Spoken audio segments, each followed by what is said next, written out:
What's up, John? You must be living the high life right now, man. Big game yesterday.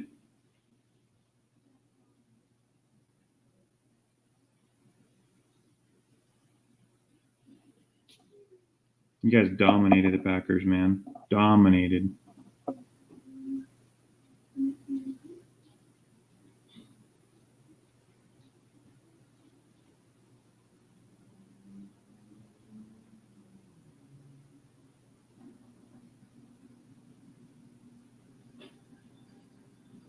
Yeah, I would be too, man. You guys kicked their butt yesterday. Now you guys have to deal with the best offense in the NFL. So it's gonna be offense defense game, huh? Stop Kansas City and try to score on their defense, which is not too bad. Kansas City's not too bad as well. Their defense, that is.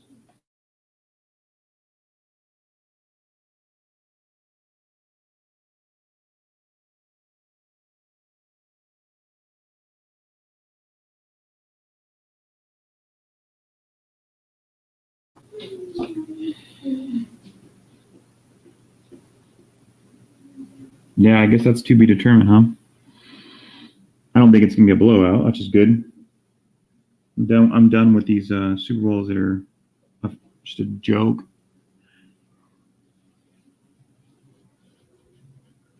It's quiet tonight, man. Super good quiet. Or super quiet, I should say.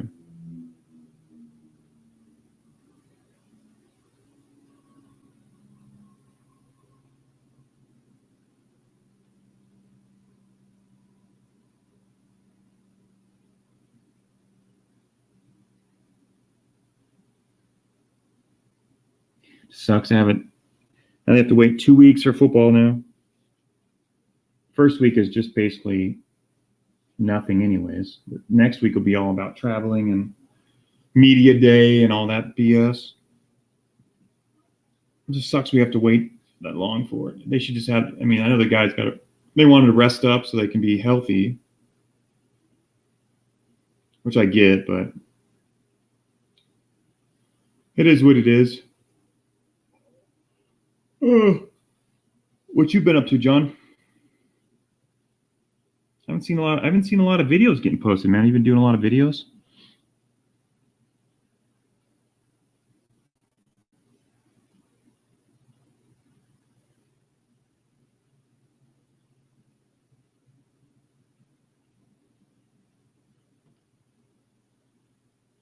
Yeah, you're right. You're right. XFL, you're right. I totally forgot about that, but I remember seeing that a couple weeks back. They were getting ready to get it going in February. We'll see how that goes, huh?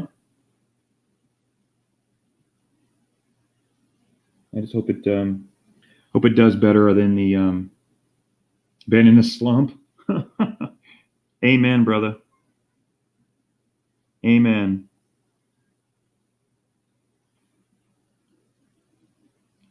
Definitely, I feel you there, man. It's been a kind of a 3-month slump for me.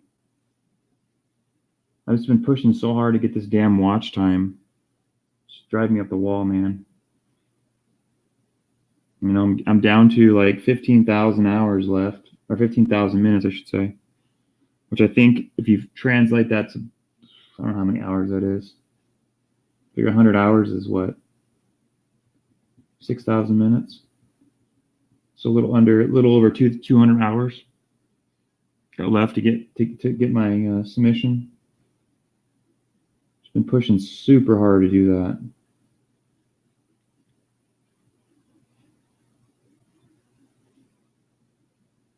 Been crazy. Just trying to do that stuff, man. But yeah, I feel you, man. I feel you.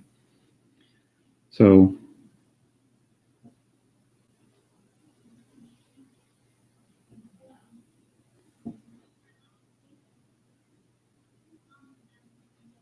it's been really quiet too.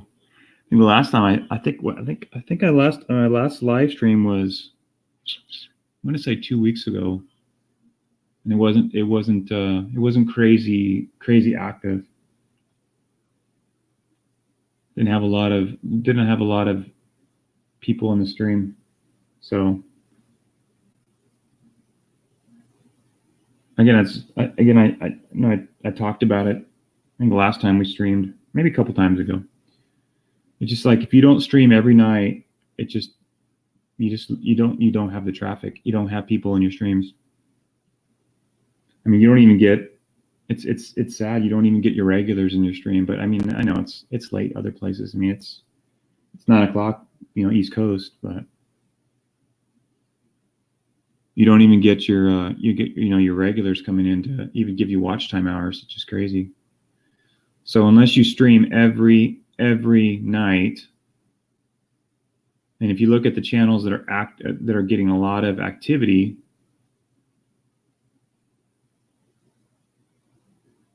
all right, cool. I appreciate it, man. I probably won't be on much longer, anyways. It doesn't seem like there's much going on tonight, anyways. I might just make a quick video or something, man. Just call it a night. Yeah, I agree. Yeah, I think this is unless you're very established, and there's only a few channels that are. There's only a few channels that are really established. That I watch. Unless you're established, you have a solid following of people. It's just it's a ghost town now. It's really crazy. It's crazy how it evolved like this. To this point. Yeah, it's been what. It's really got bad in the last 3 months. It seemed like right around October, November, it just seemed like everyone was doing their own stream, which is, again, that's their prerogative. But it got really, again, pretty crazy. But it is what it is. People have their own prerogatives, and I don't blame them. Go do your own thing. If you can do it, do it. It's what I said to myself. 6 months ago when I was watching Jabs, or I was watching, Back in the Game, or I was watching, Missouri Cards, or any of those other guys I was watching, and I said, hey, you know what? I could do that. That'd be something cool to do, man. It'd be fun.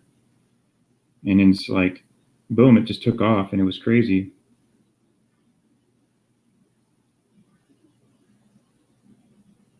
And then it just seemed like it hit a major wall around October, and it's like now it's just dead. I mean, it's not even you could advertise up and down your channel on your community tab through other people's streams, and it's just like it's hard to get traffic unless you have unless it just happened to be somebody that somebody likes that they want. But right now it's really, I mean, it's maybe it's kind of like, sports are kind of dead right now. Baseball really brings a lot of activity out during the season, a lot of card activity.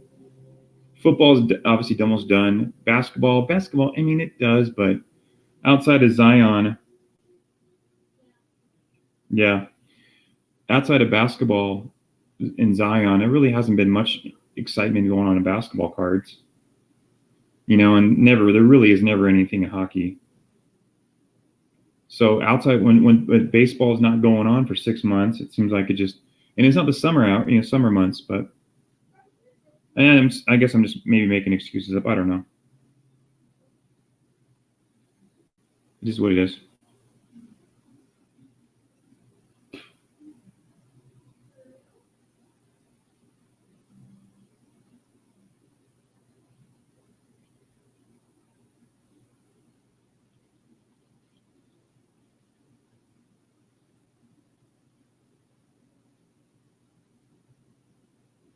But I also haven't been on much. Again, I think that's a big part of it. I can't go back to I just don't know if I can go back to streaming 3, 4, 5 times a week. That was just crazy. It was really crazy, John. You know, that's just a lot of that's a lot. That's a lot of activity. I just don't know if I can get back to that point again.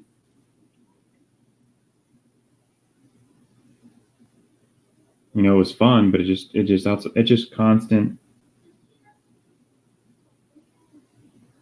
I think I'll maybe go back to just making some videos, getting my watch time, and then revisiting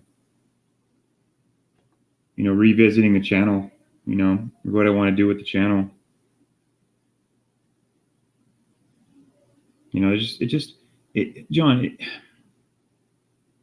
It's mind-boggling, John. You know, I don't know if you catch up with a lot of, some of these growth streams.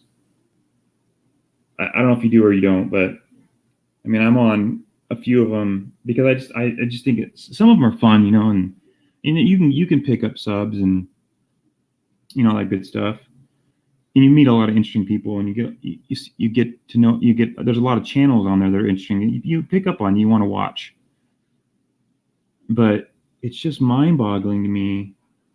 It's mind-boggling, John. And I post on my community tab about island line fishing. I post him, and I post a couple other ones. But it's mind-boggling, John. Some of these guys, man, and these growth streams they do. I mean, the amount of money that they generate through Super Chat is mind-boggling. I mean, we're talking hundreds and hundreds of dollars an evening. Again, it's a lot of work. It is a lot of work. But for the amount of you're sitting in your own home, you're enjoying it, you're promoting channels, and you're making hundreds of dollars. It's crazy. It blows my mind, John. It blows my mind, some of these people that just throw money at people hand over fist and don't get anything in return. That's what blows my mind. I mean, it's crazy. I know, and going back to far as Jabs, back when Jabs was really getting a lot of super chats when he was doing his big streams, I mean, he would get some of the bigger streams, he would get a couple $100, people would be throwing $50, $100 super chats at him. Like, how do you do that? It's like, I mean, for what? Just for 30 minutes of your channel being streamed above? That's a pretty expensive advertisement, to be honest, but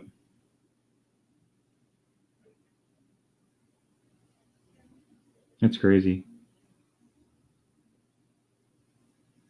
But again, more power to him, man. It's if you're gonna get on there and it's gonna just instantly pay you money for no reason whatsoever, other than just to get a little bit of a kickback on their channel and a few call outs and for some subscribers. That's ridiculous, man. Yeah. Watch if you don't watch him already. I usually post his stream on my community tab. It's kind of late. He usually goes on pretty late. But if you ever catch it, it's Island Line Fishing. His name's Ed. Watch his stream maybe for an hour or so, and you'll see he probably gets a couple $100. So, if I could do that, I would do it all day long, man. Once I get monetized, maybe I will. Maybe once I get the channel monetized, where I can start getting super chats, maybe I turn the camera around and I just, I go crazy for 2 hours and get a huge growth stream and promote people's channels and talk about that stuff and put $300 in my pocket for 2 hours of work for just basically sitting on my butt and calling people's channels out. I don't know. Maybe that's what I do. Maybe that's what the channel. Maybe that's part of the channel's transition.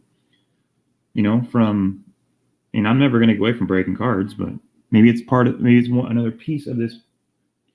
Who knows? It's just mind-boggling to me too, as well. I like I said, I follow a lot of channels, and some of these channels and some of these people, especially females on YouTube, it's amazing to me how some of these females can just flaunt themselves on their channel, being that they're in front of their camera, and they're telling people where they live, and or the general area where they live and their state and blah blah blah blah. And then you hear, like one, I won't mention the channel's name, but she had posted her first live stream.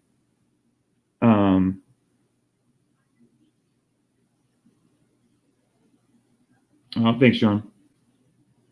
Anyway, I won't rattle on, but it's just mind-boggling. And then other channels too, man. Just they put their kids on they don't put their face on there, but they put their kids on there. I just don't get it. I don't get it. What's up, Rip?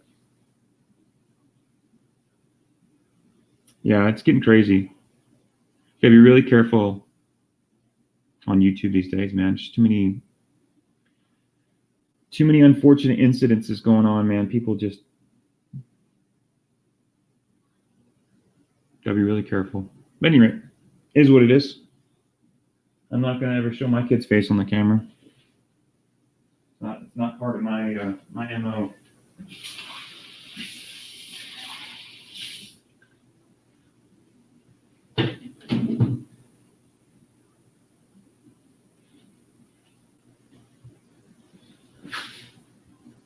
What's up, Hobby?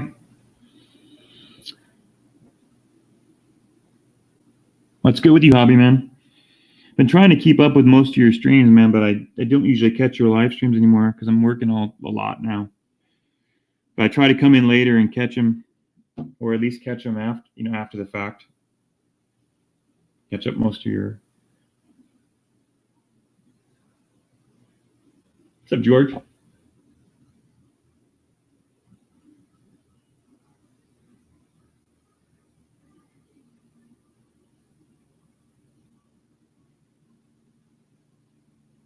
What's good with you guys, man? What's still swinging away? 2020 is gonna be good for you, Hobby, man. I'm telling you.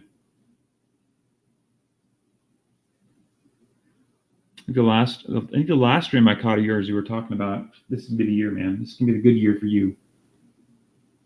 What were you opening? What were you ripping? Oh, okay. Well, it wasn't the last stream I watched, but I remember you ripping 91 Upper Deck, and you got the Jordan. I was funny because I was gonna send you one. I just can't get much worse. Yeah, I just pulled one the other day. I was at my LCS. I was at my local card shop. And they were like, I don't know, $1 a pack or 75 cents a pack or something like that. I don't remember what it was. It's probably overpriced. Yeah. But I picked up a couple 91 Upper Deck. I've opened like 4 boxes of those damn things, and I didn't find one. And I'd go and I'd buy a couple packs at my card shop. Probably, like I said, paid more than I should have for the packs. And I ended up getting one. I'm like, damn, I bet you Hobby wants this. And then it's probably a couple days before you posted yours, and I saw that you got the Jordan. I'm like, oh shit. I was just about to mail it to you, man. So I do have a pack. I'm gonna send you. I got something to send you though, Hobby. I think you're gonna be really excited about. I just haven't got around to it, man. I'll get it out. I was doing some 88 score, and I found a gem for you, man. Oh, you have 2 now? I found a gem, an 88 score. I'm gonna package up and get out to you. I just gotta go around to it.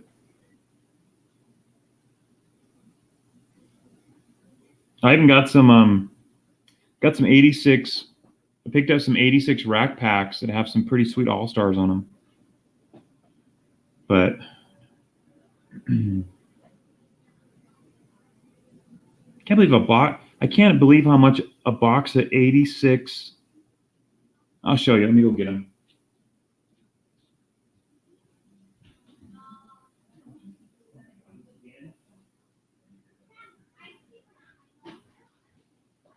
I can't believe how much 86 Topps baseball rack pack boxes. I mean, Jesus. But I got a couple cool ones, man. I thought you'd appreciate, because you're like me. I mean, if you can find them with some cool. Now, not yeah. I saw the Messina. You know, I'm kind of a geek for this kind of stuff. You know, I am. You know, obviously this has one card, all-star card per pack, but I mean that's kind of cool. Dale Murphy. Not too. I don't think there's anybody else on the back that's showing, at least, but yeah, there's nobody. But that's a cool card, Dale Murphy. Cool to keep that one sealed. I love them. And I got the Ozzy pack. Nobody really substantial other than Ozzy on this one. Roger McDowell's second year card, but other than that. So I got the Ozzy. I got the Tony. Dave Stewart. That's probably the extent of that one. Dusty Baker on the back. I don't know who's on this one. It's Ale. Oh, Brett Saberhagen. You can see that, Brett Saberhagen. And they got 2 Ripkins.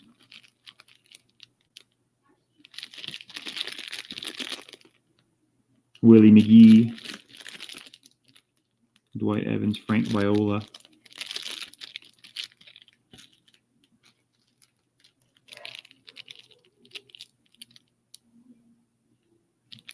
Yeah, I don't think you're going to get anybody in these packs other than just Cecil Fielder rookies in here. But you're going to get, these cards, if you can get them in a centered, the card's centered, but then you also get the card where it doesn't have a lot of chips on it. These are actually worth a lot. And actually, to be honest, these aren't centered too bad. I mean, they're a little bit left or right, but look at that one. That one's actually pretty centered. And it's not a very good player, but I think it's a picture. But I mean, look at the centering on that one. And to be honest, the black's not too bad on this one either. But again, these, if you grade these grade out really. Dykstra, yeah, you're right, he is near. But these grade out really good. If you can get them centered and you can get them, and then the blacks doesn't have a lot of white on them. I mean, I've seen some of these cards into the hundreds of dollars. Some of the better players, Hall of Famers. So there's value in these, but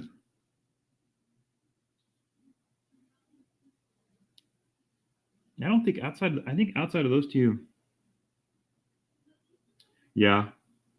I mean, last time I checked, the Pete Rose and a PSA 10 was quite a bit. Again, they're harder, they're extremely difficult to get graded high. That's why the value is so much. Let's see if I can pull anything up. They're probably going to pull all the rookies up.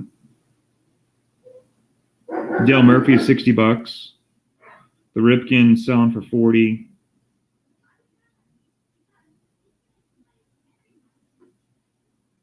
Trying to see all the Hall of Famers that are, even players like Tom Seaver, even though he's a Hall of Famer, but his is $15.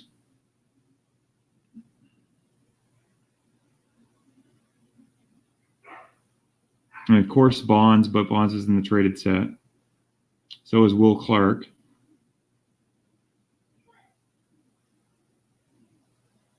So is Barry Bonds. I mean, Bo Jackson, sorry. Bo Jackson's in there. The Bonds is the one you want, though. In a 10. That's a sweet card. I don't see Cecil in here anywhere. Let's see what the Cecil's going for. The Vince Coleman rookie's worth, it's going for $60 in a PSA 10. That's crazy. Wow, the Ricky Henderson sold for $200. Wow. Yeah. Ricky Henderson just sold for $200 in a PSA 10.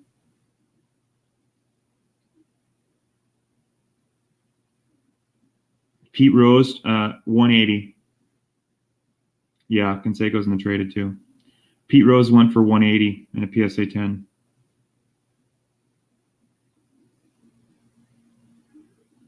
Ozzy won for $103. So there's value in the graded ones, but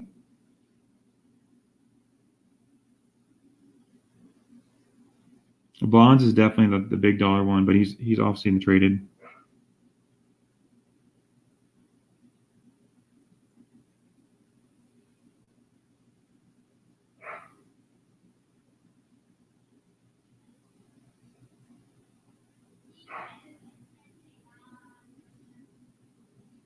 It's crazy. Even the players aren't big players. Like La Russa. La Russa went for $80. A Tony La Russa PSA 10. That's freaking nuts. Sparky Anderson, $60. So there's plenty of value in these cards. If you happen to hit the lottery and get a pack with a bunch of nice ones.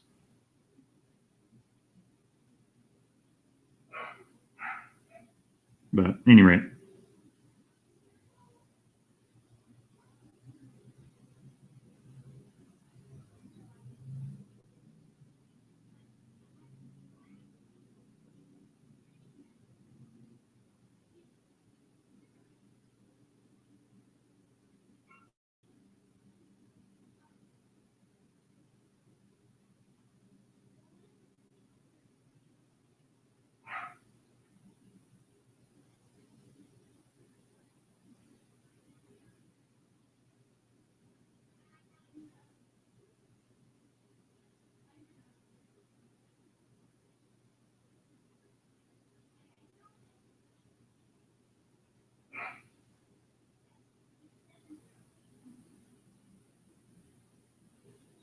Sorry, I'm just checking something.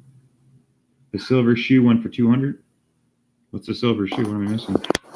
Sorry, I wasn't in the chat for a second. What's silver shoe? I mean, Ricky Henderson silver shoe?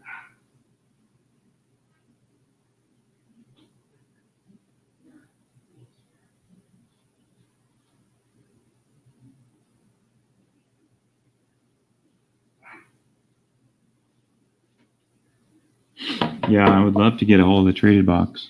I was just referring to the regular one. Or get a traded set. I don't know. Can you even buy can you buy the traded packs? That may sound weird to say that. I don't even know. I know I've seen the sets. Do they even make 86 tops traded packs or rack packs or cellos? I don't think they do. Other than just the full set, but just sucks that all the good rookies coming in the traded set back in the day. That was it's kind of like update now. I mean, same thing, I guess, same concept. Yeah, came in the box. Like, I mean, like, I've been doing lately.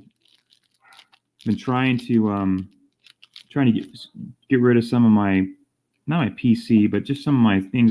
Some of my smaller stuff. I've been selling them on my eBay store. I mean, I can't even sell this for $5. I mean, you can't buy this. Find this online for $5. I mean, you go to a card shop, you go into your local LCS. Again, not everyone's looking for 86 tops. I mean, it's not like the hottest product. But you go into your local LCS, and again, the Ripken, again, is one card. It's not like it's special. You get one All-Star card per rack pack, right? But you go into your local LCS, this is a $5 pack, and that's not even marked up. They're selling it for what it is. It's crazy, and I can't sell these on eBay for $5. People don't buy them. It's crazy.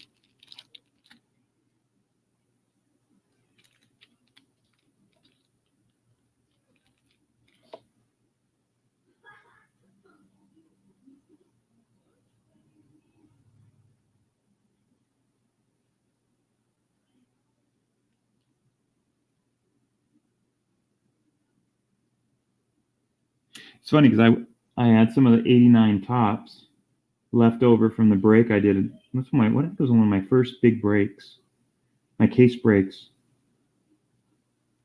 and I had a few of the 89 tops.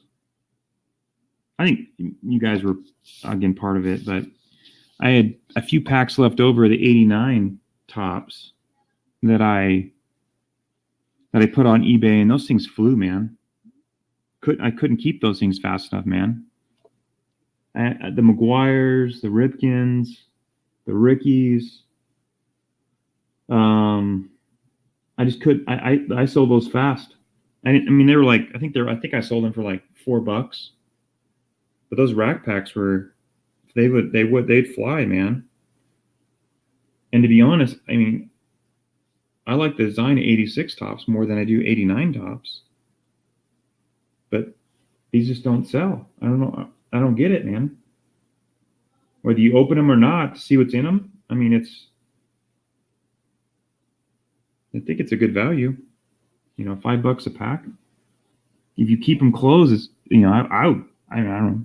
I guess if you're a Ripken or a Murphy fan or Tony Gwynn or whoever you got, you know, Ozzy. I mean, if you're a fan of those players, you probably want to keep the packs closed, just for value. I mean, they're sealed packs, they can't be tampered with.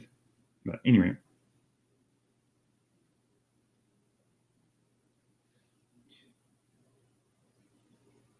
Yeah, I agree.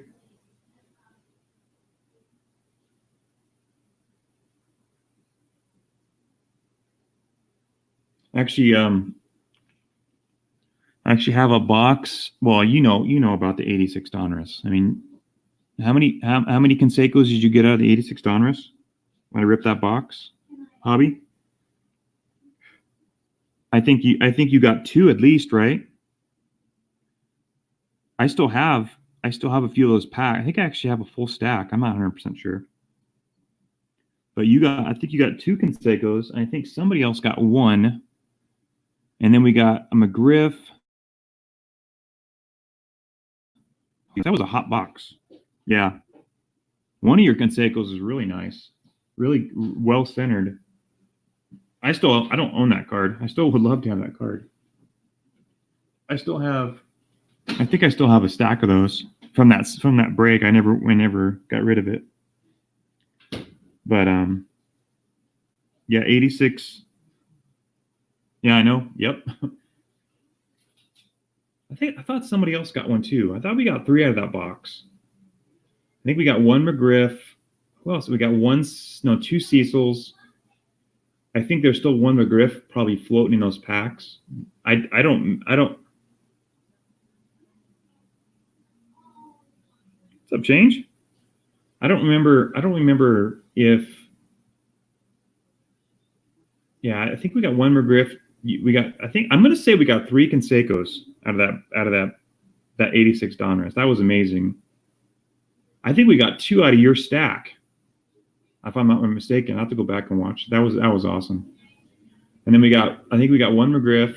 We got 2 Cecil Fielder rookies. So there could be one more Canseco floating in those packs. That'd be amazing. If we pulled at the end of the day, if that box reaped 4 Canseco rookies, how amazing would that have been? That's pretty awesome.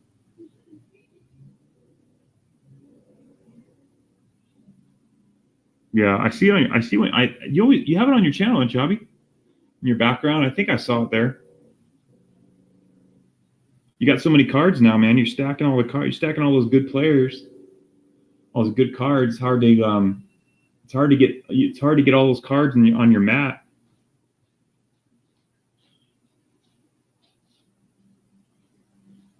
I don't put any of my cards out.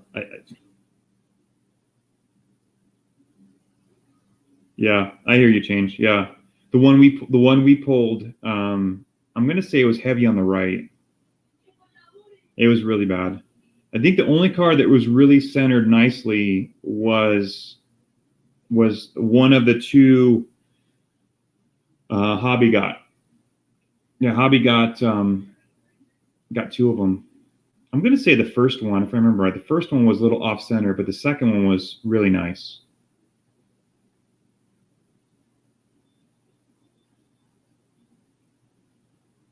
I think I actually still have, no, I don't have the 86 Donruss. I have the 87 Donruss McGriff.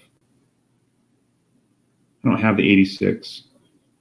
But, you know, I have a box of 86 Fleer, too, that I'm going to probably break out eventually. I just don't know when. So that will be coming up, too. But, again, the rookies, there's good rookies in 86 Fleer. Donruss is the one. Donruss has got the better rookies, though. Yeah, second one. Yeah, it was the second one. Yeah, you're right. Yeah. I got a box that'll probably break out. I'm just trying to put together, you know, I'd like to do an 86 mixer. That's what I'd like to do. Do 86 Fleer, 86 Donruss, and then 86 tops. Do a mixer of those. It'd be expensive. I mean, it's not going to be a cheap mixer. I mean, because the Donruss are anywhere between 50 and 70, depending on who you buy them from. Fleers between 45 and 60 a box. And that's a good deal. And then 86 tops, you can get a box for like 35, 40 bucks. So it would be a cheap break, but it'd be a fun one. Or maybe I just do 86 Fleer and 86 Donruss and just screw the tops. You know? Because they're both really nice sets.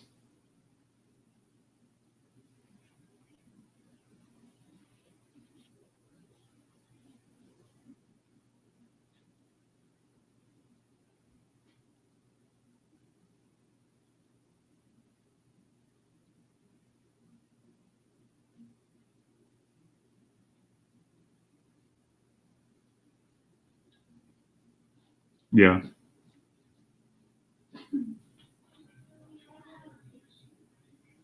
I might even do since 86 tops is, you know, 86 tops traded is the one everyone wants. I've been thinking about getting a box of those and doing a random packs too. You know, like a mixer pack. I think that would be cool too. I don't know how many cards are in the tops traded though. 86 tops traded. But maybe do that, you know, like I've done in the past, and you know, like others do. They do the set breaks. Do a set break of 86 tops traded, and just, you know, add a few more rookies, and just, you know, because you got Bonds, Canseco, and Clark, and do a mixer, or not a mixer, but a set break on those. That would be a cool thing. I think a lot of people would enjoy that. I don't think I've seen much of those. 146. So maybe like, maybe do like, I don't know, maybe like 7 cards a pack, 8 cards a mixer pack or a set break pack, and just throw the. I mean, obviously it'd have all the whole set, but then I'd probably add another Bonds or maybe another Canseco. They wouldn't be, you know, graded ones. They'd be ungraded. They probably wouldn't be, because those are so expensive, man. Again, even if you get like a 7 or an 8 on a bond, you're looking at 40, 50 bucks. So maybe I would do it like this. Maybe have the 86 Fleer, have the 86 Donruss, which obviously we know it has got, you know what, 36 packs per box. So you're talking about 72 packs there. I'd figure it out. I mean, maybe I would do, it's like, okay, you know, you if you buy a spot in that set break, you get a pack of the 86 tops traded, you get a pack of the 86 Fleer and 86 Donruss, and then it would be like a certain amount, like what, $5, $7, whatever it is, and you would get one of each. So you get a pack of each, but then you'd also get, again, one of the set break packs, and you could buy multiples or whatever. But that'd be cool. I think a lot of people would enjoy that, because No. There's no packs. I would do a set break change.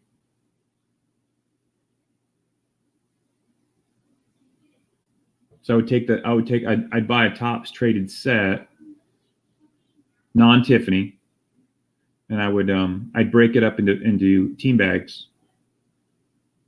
So you wouldn't know what's in them.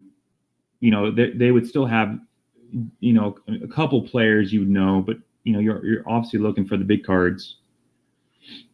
A lot of channels now are doing the set breaks. You know, a lot of channels have been doing, I should say. I wasn't the first. I was, you know, I just kind of, I latched on to some of the other channels, some of the bigger channels that do. If you guys ever watch Back in the Game, he does it a lot on his channel.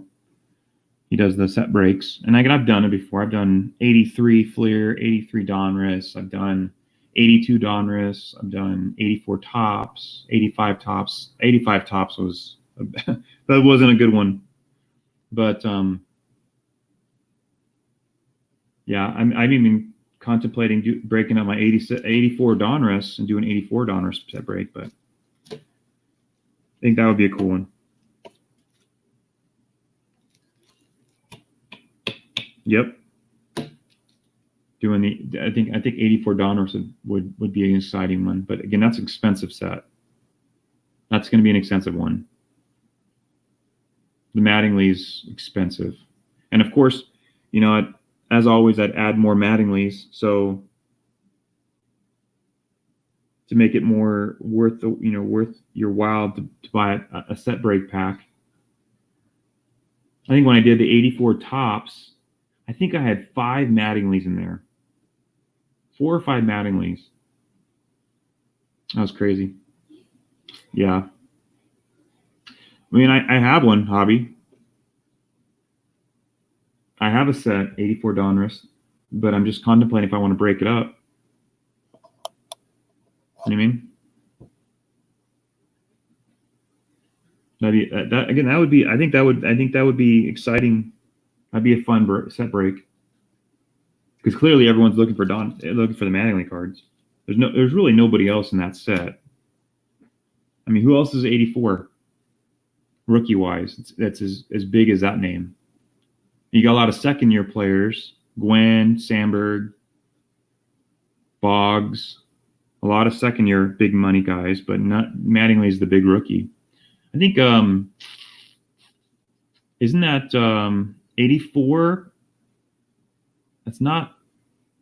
Who else is it? No, it's Strawberry. I think Strawberry's rookie cards in that one too. Darryl Strawberry's rookie card. I think that's really it. Is there anybody else I'm missing in 84 that baseball rookies? There's got to be somebody else I'm missing. Gooden's, I think, Dwight Gooden, which is not a really big name, but I mean, he's 85. Yeah, you're right. Joe Carter rookie is an 84. Van Slyke's rookie's 84. I didn't know that. There's a lot of big names in 83. 83 was the big year. 83, 85, and then 86. I mean, but 84 was really just kind of Mattingly. So, but again, those cards are very, very. Yeah, 83 is Gwen. Tony Gwynn is Ryan Sandberg and Wade Boggs make 83 the prime year with 3 Hall of Famers and a bunch of, you got Ripken's second year. I mean, you got a lot of Henderson's third year.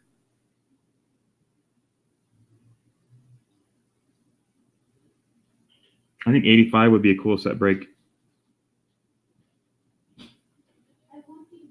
Yeah, I know, huh? Because look at the card though. Look at 84 Donruss. Look at 80. Look at 81, 82, 83, 84 Donruss. They just weren't. They weren't quality, man.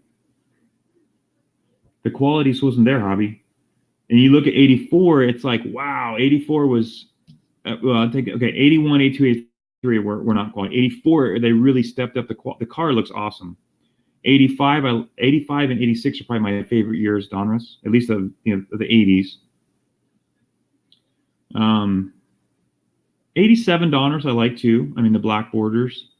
88 Donruss, obviously they went back down again, but 84 was definitely 84, and I think I would say 84 and 86 were my favorite years of Donruss in the 80s. 84 was the number one though, and that's why the value's so high on it. So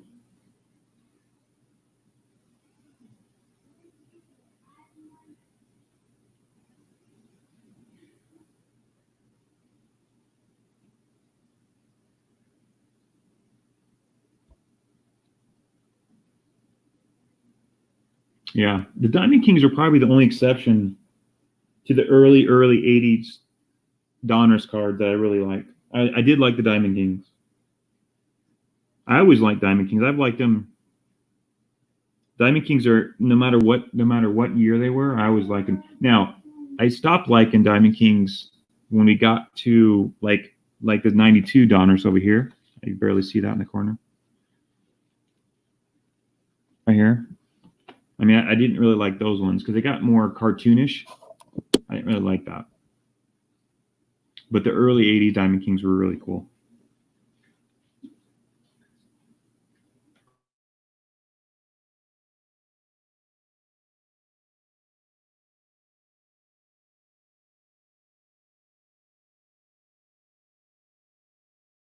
Now, the only good about 92 Donruss is they've got the elite cards. But again, those are pretty hard to find. I've been really hardcore searching for the Griffey online. It's just I can't believe it sells. It's almost $100 in a raw condition.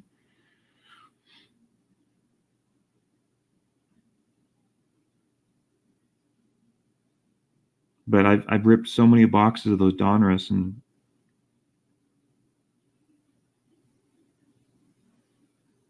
I've never pulled an elite hobby ever. I've probably opened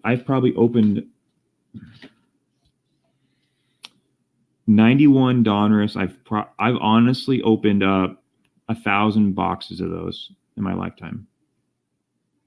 I'm not joking. I've opened a crap ton. You can buy 91 Donruss boxes for like $3 a box. You can even buy them for cheaper if you buy by the case. That's how bad it is. Not as bad as Fleer. 91 Fleer is the absolute worst of the junk wax. But 92 Donruss, those boxes, I mean, I paid $20 for that box. And I thought I got a deal on it. And I did probably. I mean, they're about $20-25 a box. So, I mean, I haven't opened as many 92, but 91 is the big year I've opened. But I've been really wanting the Frank or the Griffey out of there. But I can't. I don't have the means to justify spending $75 to $100 on the Griffey. That's what it's going. That's what the price is on eBay. Even depending on I guess depending on who you buy it from when you buy. I mean, you might get it for $65, but it's rare. Usually $75 to $100 in a raw condition. If you get a PSA 10 Griffey, that's crazy money. But the problem is you don't get them very often because of the foil, and they're hard to pull, centering. But it'd be nice to get a elite card, anybody. But of course, the Griffey's the one I want. The Griffey's the best card in the set. The Ripken is awesome too because the Ripken's got the autograph. But again, there's 5,000 autographed Ripken elite cards. How many Donruss do you think they made? What's up, Central Florida? Yeah, the Griffey's the one everyone wants. Someday I'll have that in my PC. I put a bid on the Frank, but it went up to $50, and I got scared. I pulled out. I mean, I think I can get the Frank for cheaper if I just I'm more patient. I think I can get the Frank for around $30 if I'm patient. in a raw condition, of course, but I'd like to have the Gwen. The Gwen you can get for about 15, 20 bucks. No, they don't. I mean, there's some on eBay right now, but they're touching $1,000 for the Griffey.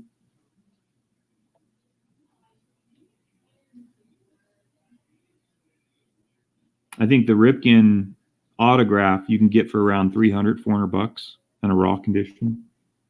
That'd be cool to get the Ripken Elite auto. There's 5,000 of those made. So there's what, 10,000 of the other ones? Think about that. There's 10,000 of each of the Elite. How many Elite are in the set? Pickers. How many are in the set?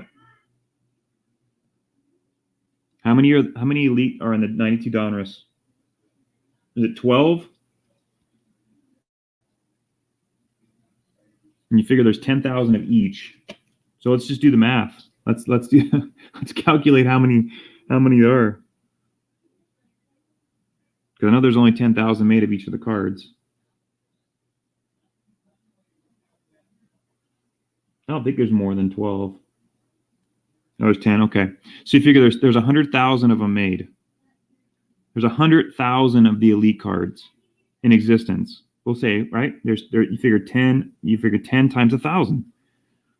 So okay, so minus the Henderson, because isn't the Henderson and the Ripken's at the auto, but isn't the Henderson? I'm gonna say the Henderson's like a special card because he's like stealing the base or something like that. Isn't it a special card? It's not like the other ones. Anyway, so let's do 10. So we got 10,000. We got 10,000, or excuse me, we got 100,000 cards minus the Ripken and the Henderson. So you got to figure they made probably 20 million of these cards. I would assume, maybe more. Maybe it's 100 million cards. Oh, okay, so they're less. Okay, so the Ripken and the that makes sense. Well, the Ripken I think is out of 5,000. I think you're right. I think the Henderson's out of 7,500. But there's only.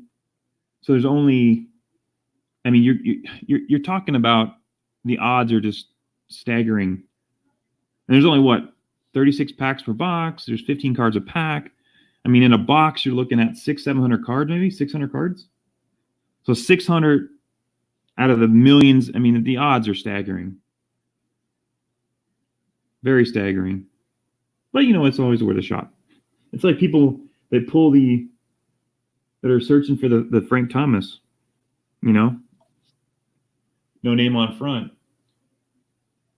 I mean, that's about the same amount of odds, right? They said there's only less than 500 in existence, and how many tops were made? There's probably hundreds of millions of those 90 tops. So it's you're searching for the pot of gold at the end of the rainbow either way, but it is worth a shot.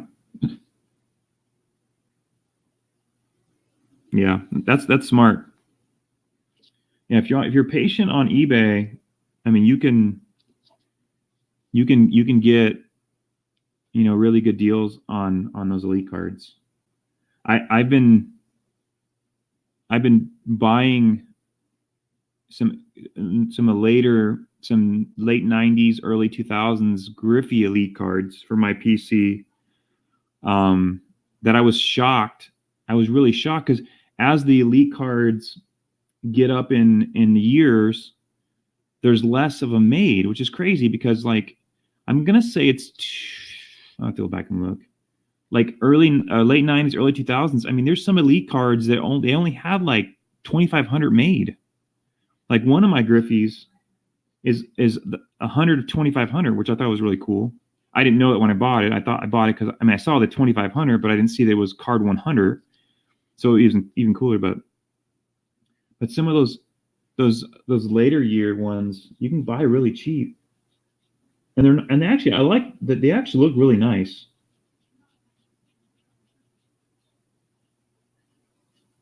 Really nice. So anyway, it's got to be patient. There's a lot of people that are willing to sell these cards with no reserve. And if you happen to get lucky and just at the right time of the day and the right, day of the week, you can score some sweet deals on some of those high-end cards. I mean, I saw a 94 Topps Finest refractor raw Cal Ripken Jr. that sold for $8. So I kicked myself for not bidding on it, but $8. The card's definitely worth. What's up, hobbyist? That card's got to be worth at least $50, maybe more in a raw condition. But I also check this out. Some of the things you see on there, some of the sold listings I don't think are right, because I saw my big card, my big PC card that I want, that I'm pushing hard to buy, is a 93 SP Jeter. I saw one in the sold listings the other day for $8. Again, it was $8. Again, ironically, $8. How does somebody sell a 93 SP, even if it's altered, even if the card is cut?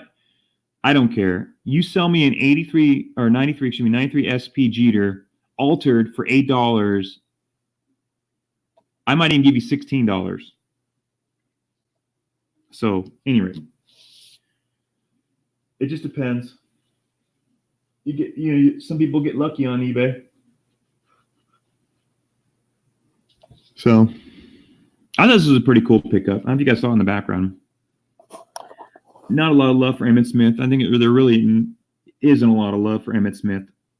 But I saw this card. This was at my LCS. I didn't have a pin and mark something. I didn't buy this online, but I thought this was pretty cool. I never had his action-packed rookie. I have all his other rookies. I'm not a big Cowboys fan. I'm not a big Emmitt fan, but he's a Hall of Famer and he's a hell of a running back. But I always wanted to get this action-packed, the rookie. But when I picked this card up and I saw the price, I'm like, okay, it was $12. And I said, okay, I'll spend $12 for it just for my PC. But then I turned it around, and what do you see? This is the prototype.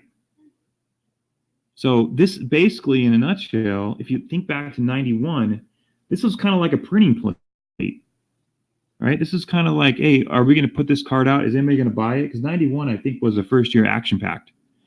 So this is the card, this is the first, you can tell right there because it doesn't even have a number. There's no number. It's the numbers are.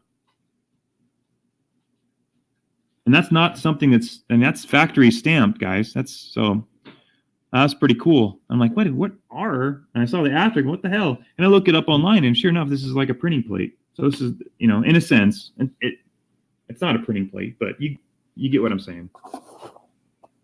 It's one of those kind of this oddball cards that that was kind of cool.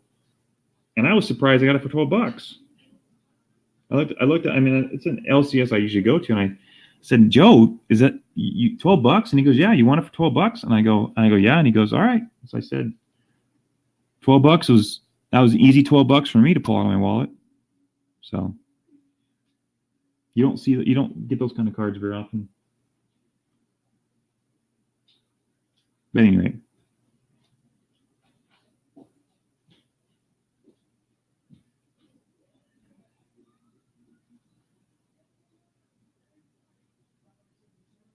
Yeah, 91 Stadium Club is my favorite.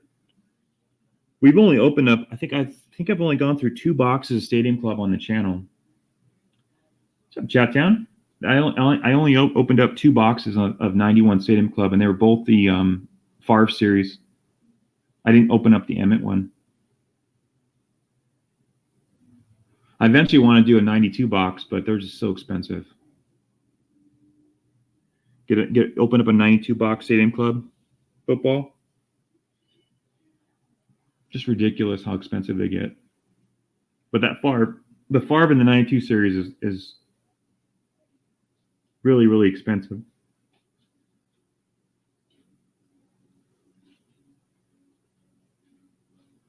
Which ones? 91? 91 stick together or 92? When we opened up the 91, we didn't have any issues with cards sticking together.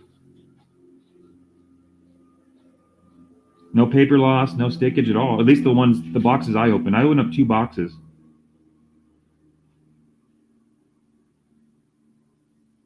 we didn't have any problems with ours. And I bought them off the yeah. Guys, I tell you this all the time. Whether you hate him or love him, despise him, Derek Jeter cards, guys, are gonna absolutely skyrocket. You're already seeing it. A PSA 10 just went for 180 grand, I think last week. So if you guys can pick up some Jeters right now, that's where you put your money right now. You put it in Jeter. I'm telling you. I've been stockpiling the Jeters. I've got a ton. I don't have the SP again. I got to muster the money to get that one, but oh yeah, it definitely already has happened. But when does the announcement come out? In June, July? When is the Hall of Fame? When is it actually announced? We know he's going to be a Hall of Famer. He's gonna probably follow Mo as one of only the two players in history to get in with 100% of the vote on the first time or whatever that is. So, I mean, it already has started. But if you guys, I'm telling you, I've been buying a lot of Jeters. I've been selling a lot of Jeters. It's crazy. You could buy a Jeter, even if it's a 93 upper deck in a raw condition. Well, yeah, the vote's tomorrow, but I mean, when he actually gets enshrined, you could buy a 93 upper deck Jeter, again, in a raw condition, no paper loss. You can buy it for like $3, $4, $5, maybe a little more now, like $8, $10. But you could turn around and sell it for $12, $15 like that. And that's nothing. That's a cheap card. I picked up a 93 Pinnacle. Well, I don't know if you guys think that I picked up a 93 Topps Gold Jeter and an 8.5. I'm going to say I picked that up, what was it, around Christmas time? I made a quick video about it. That card I'm going to say I spent with shipping about $54 for that card on eBay. And I thought I got a deal. That card's already over $100. Already over $100. It's already doubled in value. And it's been like, what, a month? So, anyway, not to go on a rant about Jeter, but I did pick up his 93 Pinnacle in a really nice condition. I picked up a bunch of his. I picked up his Bowman. I never had the Bowman. I know we opened up a couple boxes of the Bowman. Yeah, you want to see the Pinnacle, Hobby? I'll show you what I picked up. Let me go get it.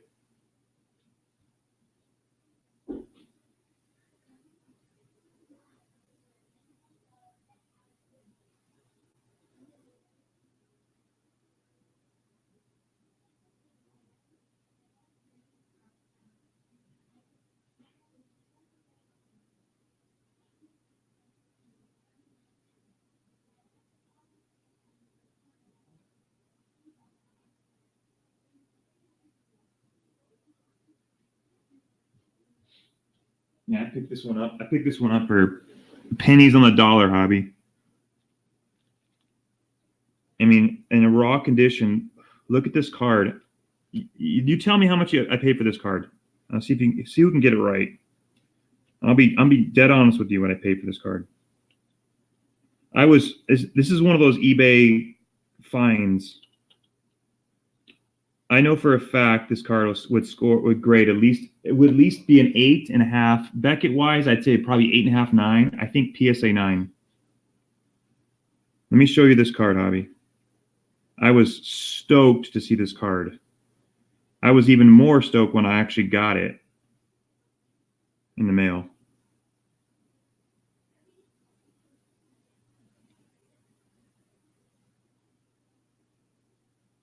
Let me get a stand here. Let me show you that. Actually, let me show you. If you guys can even see it, I don't want to ding it up. I probably can't see all the edges. You can. I mean, is it really going to focus that good though? I mean, look at you see, I mean, there's no white. I can promise you there's no white on this card. I mean, what you're seeing at these little specks, that's just dust right there up on the right corner, right there. I mean, that's just dust right there. I mean, look at the bottom. I mean, outside of right, actually, I don't even think I think that might be dust too. I don't want to see.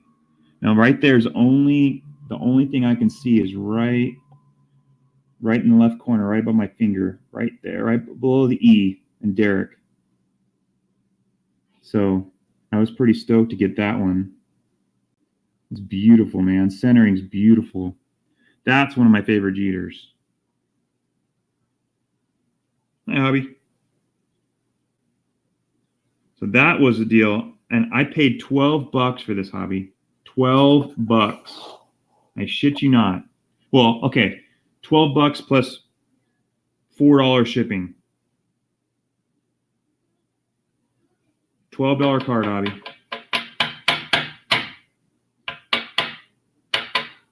$12. Now, again, I don't grade cards for a living, but I'm telling you, this card would grade at least an 8.5, 9 in Beckett, which usually grades harder. I think this is a PSA 9 all day long. I don't think it's a 10. It won't be because of that little nick right there.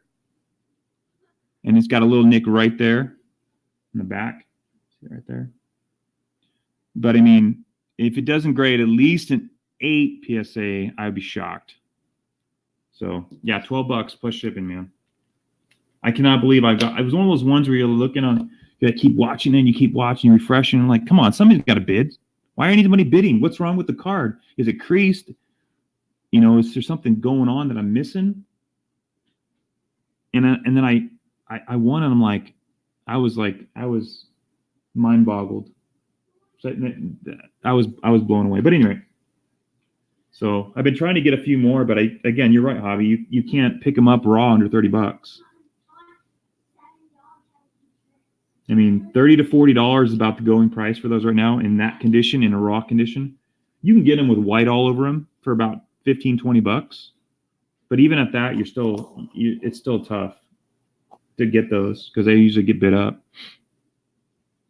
And some people don't care. I mean, if you're not going to send it off to be graded, you know, I probably will get it slabbed. But, you know, you know, I don't know if you guys buy a lot on eBay, but I know most of you do probably, but it's just one of those cards when you get it, you see the pictures, and you know, I'm one of those buyers that I'll be asking questions. I'll be like, okay, how are the corners? I see the pictures, but can you give me a better description of the corners? How's the surface? You know, is there any other noticeable damage? You know, and I'm one of those guys. I'm one of those people that I'm asking questions, which is fine. You know, that's what you do before I make a bid. And the guy that sold it, man, he was like, no, you know, I would get it graded, but I don't have the time and the money, whatever, you know, whatever BS, whatever he said. But he was pretty honest. I mean, it was an honest response, but I'm like, come on, you know. So I'm like, okay, $12? Are you serious? Even if I go to $20 in that condition, I'm okay with it. So, you know, and whatever, but it didn't go that high. So now I can spend the $15, $20 on the grading and still walk away with basically what I pay for a raw one on eBay right now anyways. So anyway, it was funny when I got it, the day I opened it up, you know, whenever we get mail, you know, at the house, the kids kind of know it's either a box of cards or something I'm ordering online or whatever. So my daughter, you know, Jocelyn will come in, she'll grab the mail and she'll like, I want to open it, Dad. And I'm okay, I'll let her open the package. And I'm like, give me what's in it. You can open the package, but let me have the cards or whatever's in there. And it was funny because I had it on the counter and I had because the one knock I have about the seller is that he did a horrible job at packing it. Horrible. I mean, the case that came in looked like it was run over by a truck. It had Scotch tape all over it. You know, it's just whatever. It didn't come damaged, that's the best thing about it. But I opened it up and I took it out of the sleeve and I didn't have any penny sleeving around me, and I had it in the kitchen and I was opening it and she was doing things around the kitchen. I'm like, no, get away from it. So anyway, Gotta love kids, man.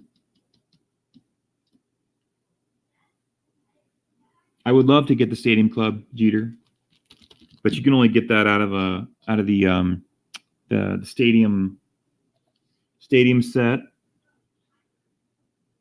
I mean, you can buy the Jeter, but that card raw is. I haven't seen those cards go under $100 raw.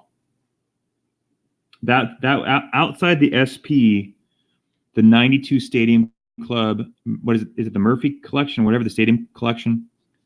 Outside of that Jeter, outside this SP, that Jeter is my second favorite Jeter. The Pinnacle is my third.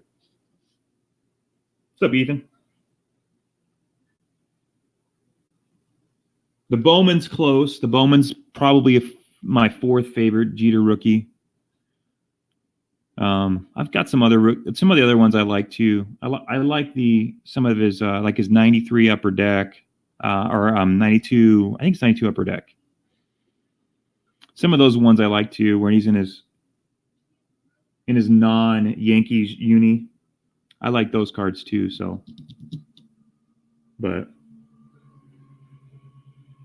I actually like the rookies better. The ones where he's not in the Yankee uniform better than the ones he is. I think those are the cooler rookies.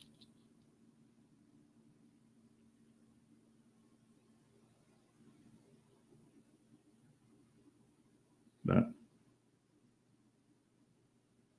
yeah, if anybody wants to sell me or trade me a Griffey Elite card, let me know. A 92 Griffey Elite. I'm in the market. Or 91. Is he 91? I don't think he's in 90. He has to be in 91. Frank's not in 91. I think Griffey is in 91.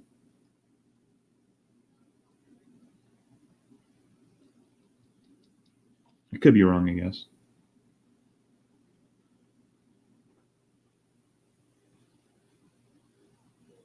Does anybody know if Griffey's in 91 a Donruss Elite? I'm trying to think what those look like. I don't remember seeing Griffey in 91. I can't remember what the card looks like.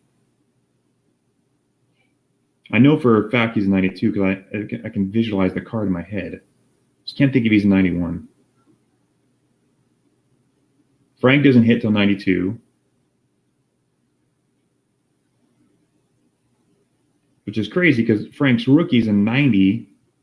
You'd think he would be a 91 or would be in the 91 set, but whatever. What's up, Frank? Yeah. Thank you. Thank you, sir. That's what I thought. I don't remember visually seeing that card with Griffey on it. That border, that picture. Which is crazy because his rookie's in 89. Why the hell is he not in 91 Donruss Elite? How the hell is he not an elite player? Griffey made 91 Fleer, the putrid yellow card, the All-Star, which is probably the only card in this set that anybody chases.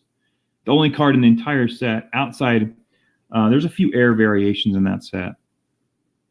But the Griffey All-Star card in 91 Fleer, again, not a great card, but still the best card because maybe it wasn't yellow. He made All-Star 91 Fleer, but he can't make 91 All-Star Donruss Elite. That doesn't make any sense.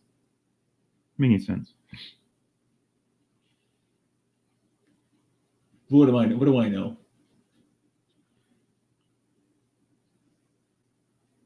But yeah, I know. You're right. If you think back to 91 Elite, we had, you had Doc Gooden, right? 91 Elite. I'm thinking some of the players, the odd players, or not the big names. Gwen was in there, which is obviously he's a Hall of Famer. You had Canseco in 91. You had Boggs 91. Williams is 91. Oh, 90. Okay, 92 is good. Okay. But you had Boggs, you had Gwen, you had Canseco, you had Ricky, you had I'm not looking it up. I don't know. I'm just going on top of my head. 91 Elite. Matt Williams, you're right, was in 91. Who else was in 91? I don't think Ripken was 91, was he? George Brett, yep. Barry Bonds was 91, yeah, okay.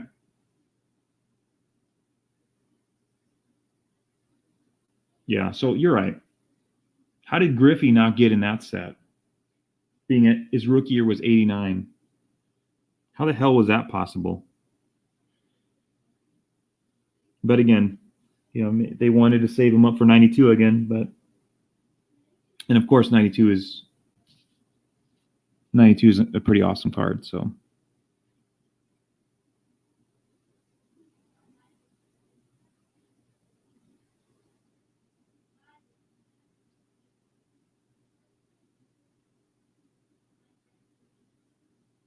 didn't Nolan Ryan have a variation in 91 as well? 91 Elite. I thought he had, I'm going to say he had, wasn't it called the K series? Something like that. Frank, you know all about, you're my history buff, man. 91 Donruss Elite. I think Nolan had a special variation Elite card. That was the big chase card for the Elite, was Nolan Ryan.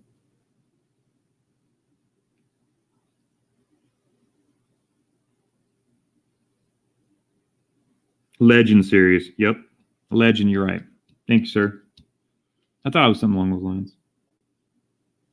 I think Ripken was in the Legend series too, right? Ripken, Ryan, Ricky. I think there was a few Legend cards.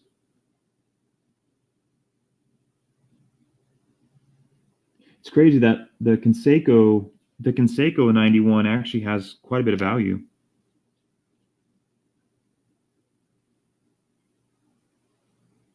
Yeah, the Dream Teams. 92 was the first year. No, you're right. 90. Was it the first year? What was the first year they did the? They didn't have it. Well, okay, I take that back. They did. They did have it in the late 80s too. 88 had them. I think 88 had to have been the first year because that was the first year score. So 88 was the first year. Dream Team cards, you're right. Yeah, I mean, it would have been cool. You know what? One I really liked? I really liked the 91 score. Now, correct me if I'm wrong here. 91 score Cooperstown cards. That was an insert. I really, really liked those cards. That was probably one of my favorite, I guess, junk wax, late 80s, early 90s inserts was the Cooperstown cards. They don't hold a lot of value, but I have the Griffey. I'm going to say I have the Ryan.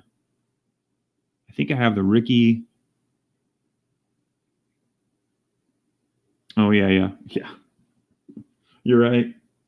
But no, was 91 score the year they had the Cooperstown? I wish, I don't know where they're at. They're in some box somewhere. I'm going to say it was 91 score. I don't think it was 90. No, it had to have been 91. Weren't all the Dream Teams, weren't they all shirtless? Kirby Puckett was shirtless too, I thought. Canseco, Ricky was like sitting on I think he was sitting on a batting helmet, doing his batting stance. I think that was 91, or was it 92? They were in those shirtless photos. You're right. I don't think it was 91 though. I think it was 92. But Kirby's like, yeah. I know. I can envision the cards, the Dream Team cards, where they're all shirtless. And I'm pretty sure the Ricky was sitting down on a batting helmet or something. But maybe he was sitting on a plate. I think he was sitting on a bag. Probably one of the base pad or base bags or whatever. He was sitting there and his bat on up. He was doing his batting stance and he was crouched down. I'm going to say that was 91. Oh yeah, okay. Yeah, Canseco, he was kind of in a swing. Puckett was kind of holding a bat on his shoulder, looking up at the sky, kind of. Who else was in that series? Who else had a shirtless card besides those three? I don't remember anybody else. You would think Bo Jackson would have been in that series, huh? Bo had his shirt off in a lot of cards.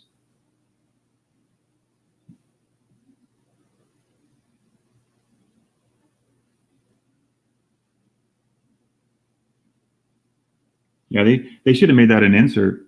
A numbered insert would have been really cool, but just an insert nonetheless.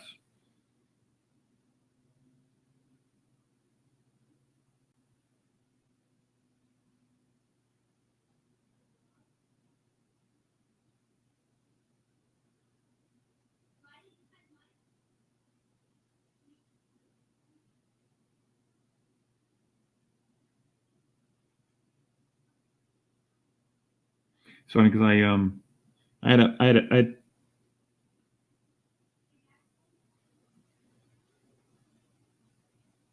you don't have it, Hobby? How do you not have that card? The one where it says the one that's was that 90? Is that 90 score? Where he's got the football pads on? How do you not have that?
What's up, SSP? I'll tell you what, Hobby. Let's wheel and deal, man. Let's wheel and deal, Hobby. I got some stuff you need. I know something you have that I need. I got two, man. Both cut about the same. Bobo.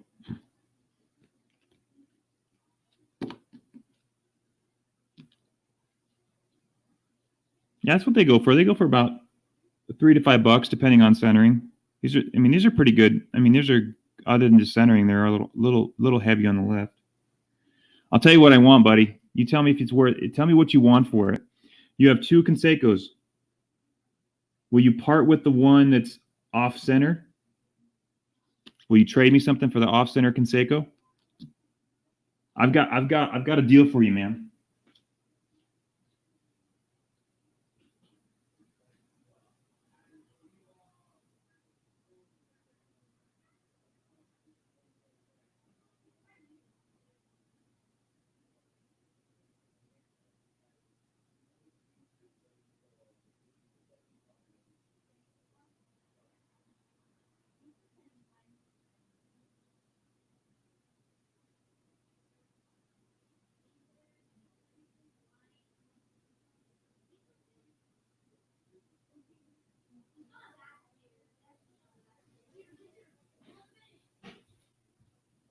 All right, so I was getting something, Hobby. You know what? I don't know if you heard me. I popped away for a second. I need to get that Canseco in my collection, man. Do you still have do you have the one that you pulled that wasn't centered? Yeah. Horse trading. Are you contemplating? Are you looking for it, Hobby? Are you contemplating? Because I got a smoking deal for you, man. If you really, I got something. I think it's cool. You may not think it's cool, but I think it's pretty cool. I'll tell you what I'll do. This is, to me, okay, this is not a bargain. You tell me, but all right. So I'll part with one of the bows. So you'll get one of the bows. Again, they're both the same. I mean, you tell me which one you want. It doesn't really matter. They're cut about the same as far as left to right. There's no corner dings. So I'll go with one. I'll give you one of the bows and a pack 88 score. So one of the bows and a pack 88 score. How about that for the Conseco?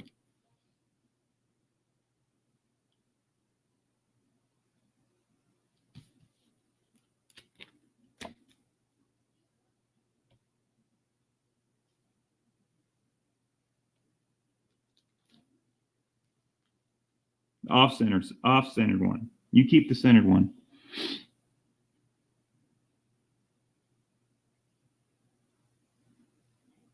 That's a fair deal, right?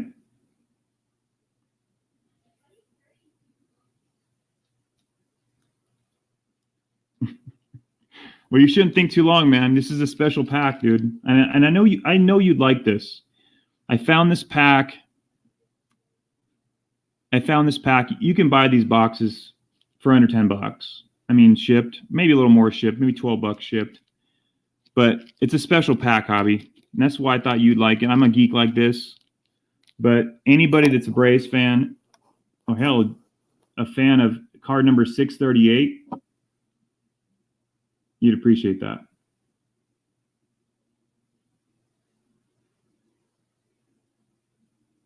If you guys don't know who 638 in that set is, you better look them up. So again, I geek out like this stuff. So SSP would appreciate this too. I mean, you don't really find him sitting in the back. You know, you do obviously, but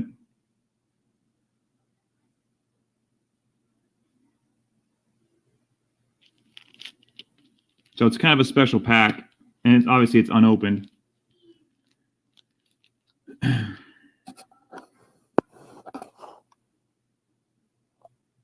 $86, Frank. $86.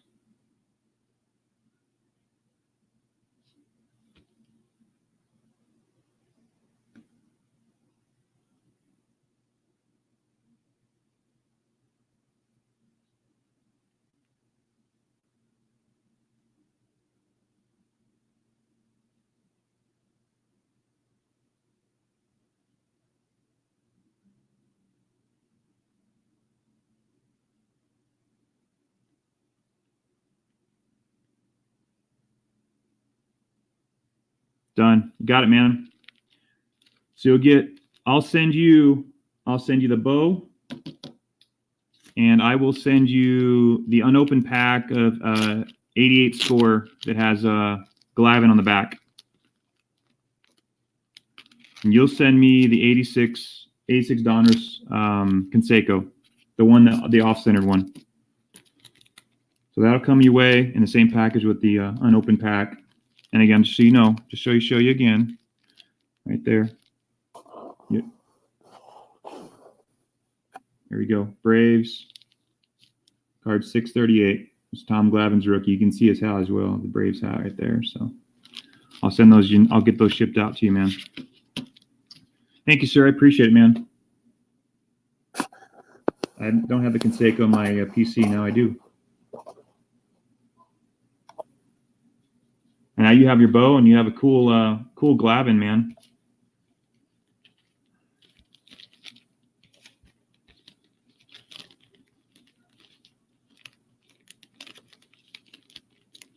Could be a PSA 10 Glavin too, man.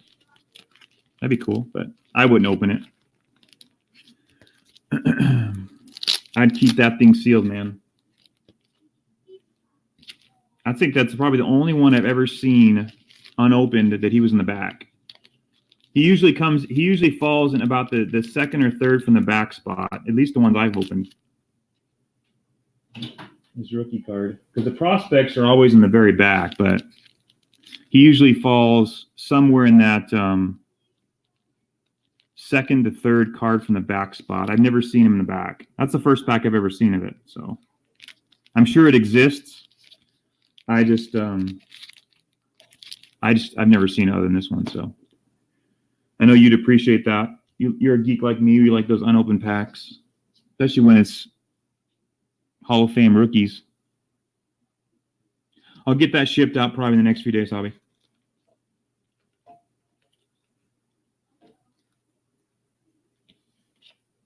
I don't mind. I don't mind if you ship it out at just a stamp, Hobby. I don't care. You know, you don't need to spend a lot on shipping, man. As long as it's. I know you'll seal it nice and it'll come in a whatever but it doesn't have to be. You don't have to go crazy on the shipping. That doesn't matter.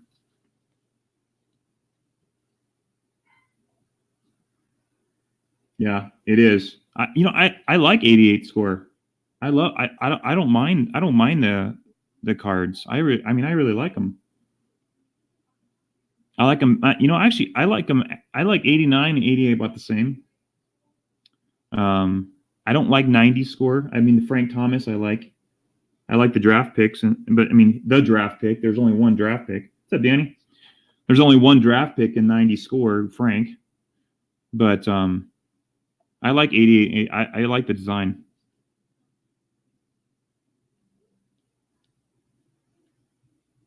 I think they really did well. I think for the first year for score, I think they did really well. 88.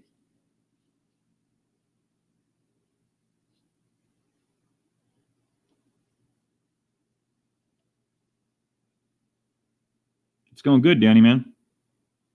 Staying warm, man. 65, 70 degrees here in Arizona. Can't beat that for the winter, man. Early spring, I guess you would call it. Yeah, 88 tops is cool too. 80, okay.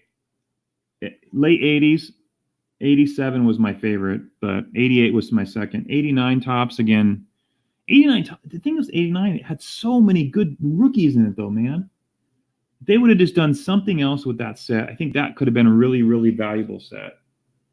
That could have been one of the most valuable sets of the late 80s for the junk wax era. 89 tops.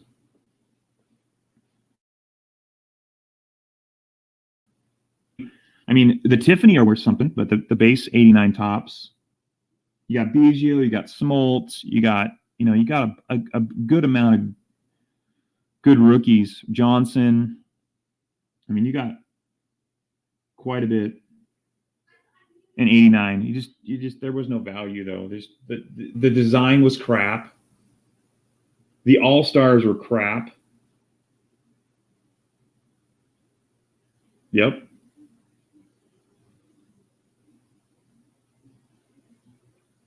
I think out of 88, score was my favorite. Tops was probably second. I would say Fleer. I didn't mind Fleer, the white borders. Oh, you like that? I knew SSP would be looking at that, Ozzy. All right, Ozzy. Did you already look at it? What year do you think that is, Ozzy? Or SSP? What year do you think that All-Star card is? What year rack pack is this? Let me ask you that. What year rack pack?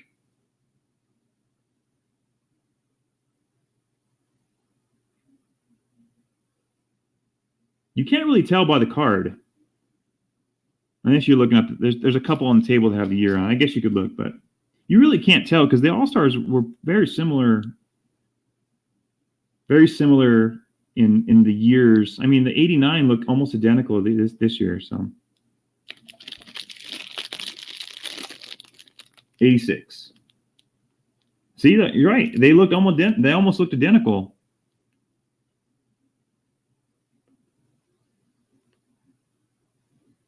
No, I don't know, Frank. I don't know. I think the worst set. I gotta argue a little bit that one. I think the worst set in the early 80s. I'm gonna say Donruss. Donruss had the worst 82 set.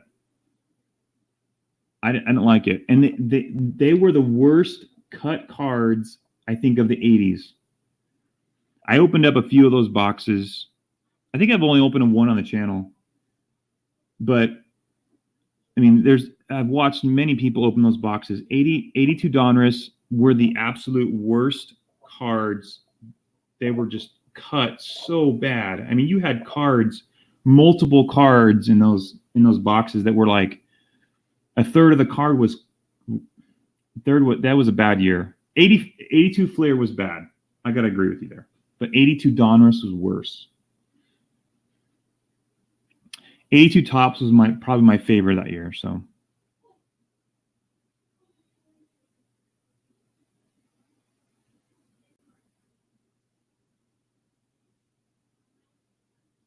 yeah, the printing. I cannot believe the printing was that bad. I mean, it was.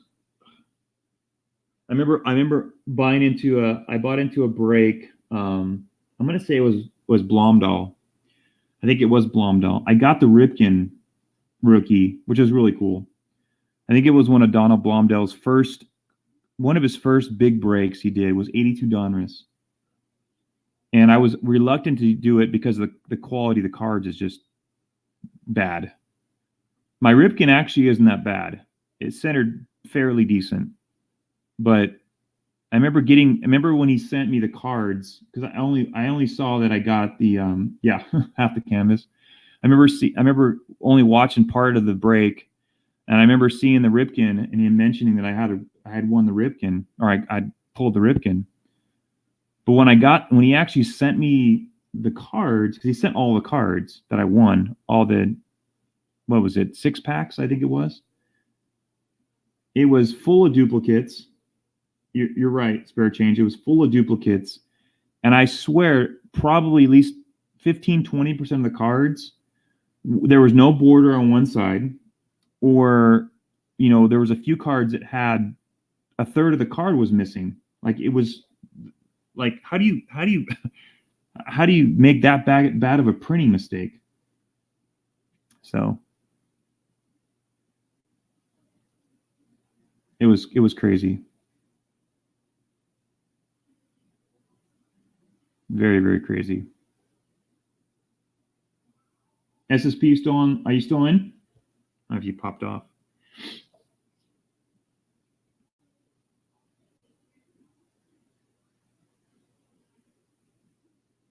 Yeah. It's been a while. Yeah, I think that had to have been a couple months ago when he did that break. I was talking about these earlier on the stream, SSP. But I was talking about these earlier, John, that I had these listed. Well, I have them still listed on eBay. I can't get rid of these for $5 a pack, man. And you can't even get these in your local LCS. You can't. If you find these, you're not. If you spend $5 on them, you're really excited. And now 86 Topps, we know that. It's 86 Topps, but I thought that was cool. A box of these rack pack is like $65 for a box, and you only get 24 packs. I was just like, Jesus, man. It's a rack pack, but my Lord. I don't know if I can handle doing a whole break of 86 Topps unless I was doing a set break. I don't know if I could handle that. I don't know how much excitement that would bring.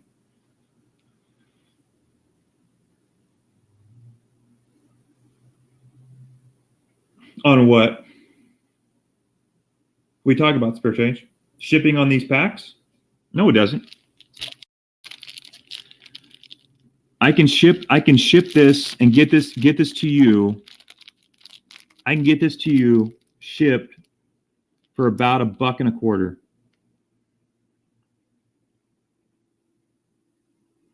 So let's hypothetically say that if you said, you know what, I want to buy that pack. Let's say you did that. You went on my stream and you bought it. I would charge you for the pack, but I would also try. Oh yeah. Well, you know what? No. I can still do this pack for $1.25. So I would charge you for the pack, and I would ship it out, and I would charge you $6.25. That's what I would charge for that pack. You would have it in a bubble envelope. It would be protected, and it would have a tracking number.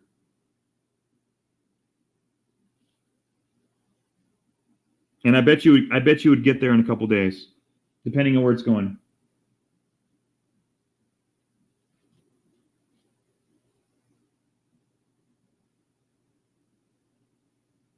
It would cost me 2 stamps and the envelope. I buy them in bulk, so I could get it in a padded envelope for $1.25 shipped. That's how much shipping it would cost. I don't know. I mean, that's what I put them on there for. I put them on there for $5, and I put $1.50 shipping. That's what I charge for these packs. And maybe it's just not. Maybe it's just maybe nobody wants 86 tops.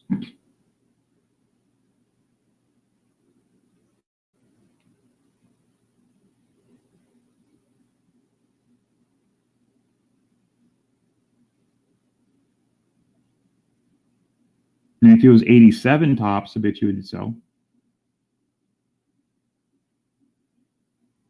Maybe even 88 tops, but 86 doesn't have a lot of bang for the buck unless like I said, you're like, wow, I collect Dale Murphy. I need. Oh yeah, very hard. You're like, I collect Dale Murphy. I don't have this particular rack pack. I mean, they're hard to alter these. I mean, you can't really open them and reseal them. I mean, I guess you could, but I know the origin of these cards. I mean, I know where they came out of, so I can tell you with 100% honesty, this is not an altered pack. I know the box it came out of. I saw it get opened. I didn't see the case. I saw the box. But what I'm saying though is, if you're like, man, I collect Dale Murphy. That's my PC. I have the card, but I don't have it in a sealed rack pack. You know what I'm saying? That's a lot of people do that. I mean, I'm one of them. If I can find a PC, chipper or a PC, that I don't have, it's in a sealed pack, I'm going to buy it if it's reasonable.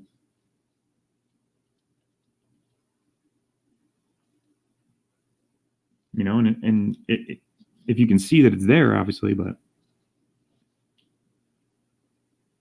so that's just crazy, but whatever. It is what it is. I mean, it's crazy because think back to what I mentioned earlier. I mentioned I had a bunch of the 89 tops that I had from a case break I did way back months ago. I did 3 cases of 89 tops. I opened up, I probably got rid of at least 2 cases. I had about a box and a half, 2 boxes left. I'm going to say I had 3 or 4 Gary Carter, right? Not Ripken, not Gary Carter. Yeah, he's great. It was a great player, whatever.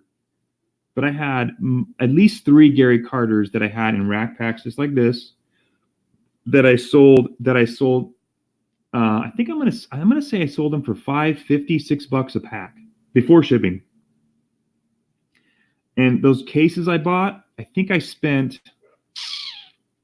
I'm gonna say I spent $40 a case, $45 a case on those. Yeah, I know. Gary Carter. I mean, there's people that collect Gary Carter. I know, but I'm saying, those 3 Gary Carters I sold, even if all the fees were taken out, I probably made $15. I mean, I made almost a half a case, and those cases had 72 packs in it, 72 rack packs. I made almost a half the box back, a case pack, price back in 3 packs. It was crazy. Gary Carter. The McGuire, I sold the McGuires, I think, for $6 or $7. The McGuire All-Star on front of the 89 tops. What else did I sell? I sold the Ripkins for $5. They were I'm telling you, those things were crazy. I'm almost to a point now where it's like, I want to go back. I want to buy some more 89 tops rack packs because they just sell. For some reason, they sell. And there was no Randy Johnson or Biggio or Smoltz. There was no hot rookie showing on You know, there was no hot rookie card showing on the packs. It was an all-star card and a bunch of junk players on all of them. Because all the ones that had hot rookies like Biggio or Maddox or Biggio, Smoltz or Johnson, even Sabo, all those ones I were part of my my case break that I did.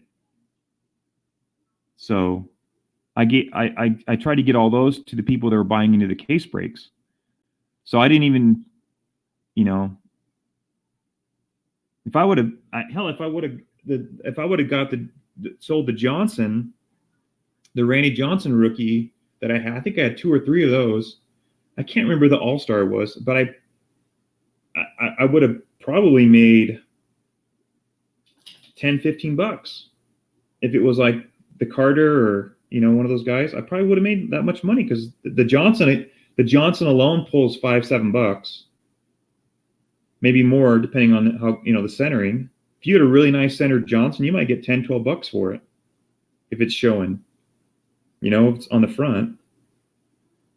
And if you add in, you know, let's say you add in a Cal Ripken All-Star or a McGuire All-Star, I mean, that's going to put you at $15-20 potentially, depending, again, on the centering. Same thing with John Smoltz. Smoltz would probably pull at least $5-8 by itself. And you add on a good All-Star, you're looking at $10-12. So,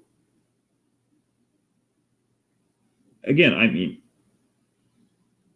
you know, I can see the value though. I mean, I can see that why people, you know, do it. You know, you don't have it. It's one of those things like $5 for a Ripken. I don't have this Ripken or the whatever, you know, the Tony Gwynn. I don't have that card in a sealed pack.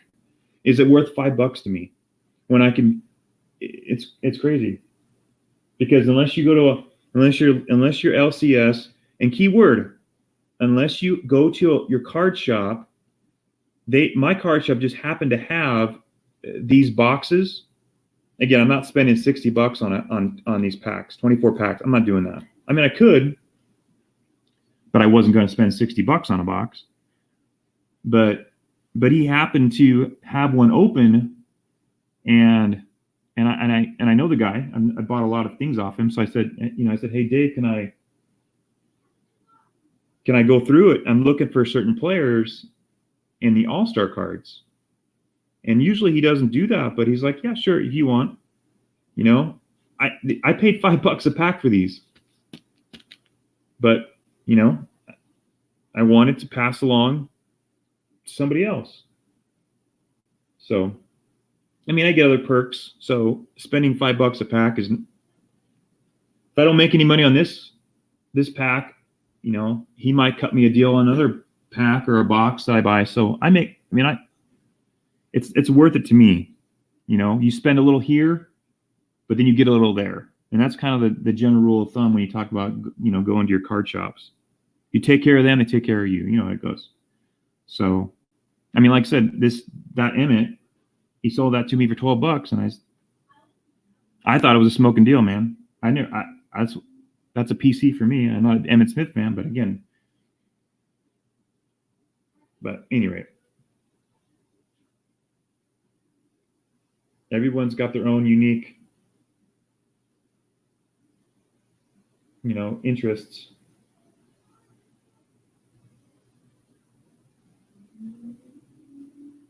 Yeah, see? Well, okay, so you paid $5 for the rack pack, or was it Cello, or what'd you pay $5? What'd you pay $5 a pack for?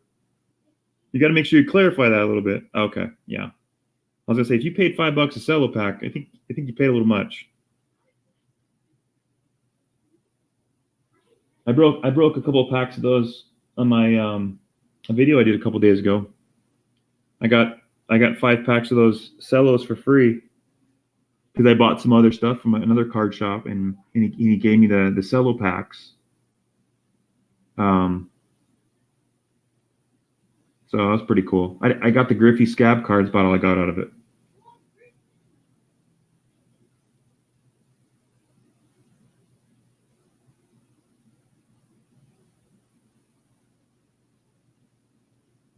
Now, with the 90 tops, was there anybody big showing on the packs? Who was the all-star on the pack? There's got to be a reason you spent $5 on it. Because I don't think those are worth $5 without a decent all-star, or maybe somebody you're PCing.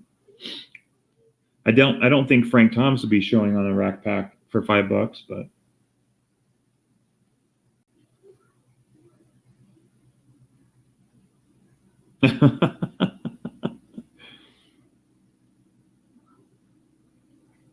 Well, I'll tell you what, Change. I've got 2 boxes of cellos coming. I'm planning on I want to do a group break on those, probably in the next week and a half or so, maybe next week.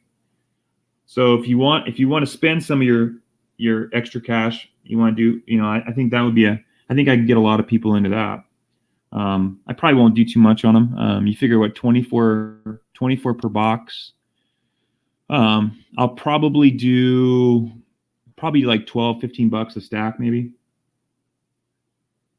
So I'll probably do that in a few weeks.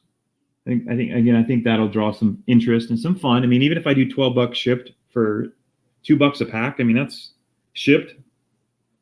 I think that's a reasonable price. You can't find those for under $1 a pack at a card shop. Online, you could probably get them for about $1.50. So yeah, I got 2 boxes on the way. I'm thinking about doing them together. We probably won't find the Frank no name. I know we won't probably. I mean, knock on wood, we do, but I think that would be kind of a cool, fun break to do. I think a lot of people would enjoy that.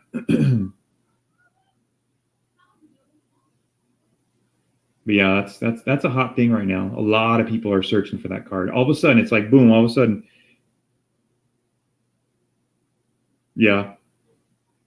Well, did you watch my video? I opened up. I think I opened up 5 packs of those a couple days ago. I posted a video. I think it was maybe early last week. And I got the Griffey, but I got the Scab Griffey, which is the harder one to get. When he's holding the bat, and you look at his forearm, he's got the red bloody scab. I don't know if you saw that before. He's got 2 variations. He got one where they cleaned it up and they almost like they put I don't know if it's fake skin, but it almost looks like they painted over it, but they didn't. I think they probably put some kind of, I don't know what they put on it. Something to keep it, some kind of, what's that stuff that, I'm going to say bowlers use it. I think other people use it too, but when I used to bowl, I used to have like blisters on my hand from bowling. There was a stuff almost like super glue, where you'd put it on, you'd cover up your scab or your blister, and it would be like fake skin, but it would stop the bleeding or whatever, and it would stop the pain, if you want to call it that. I can't think of what it's called, but I think that's what they use. Some kind of.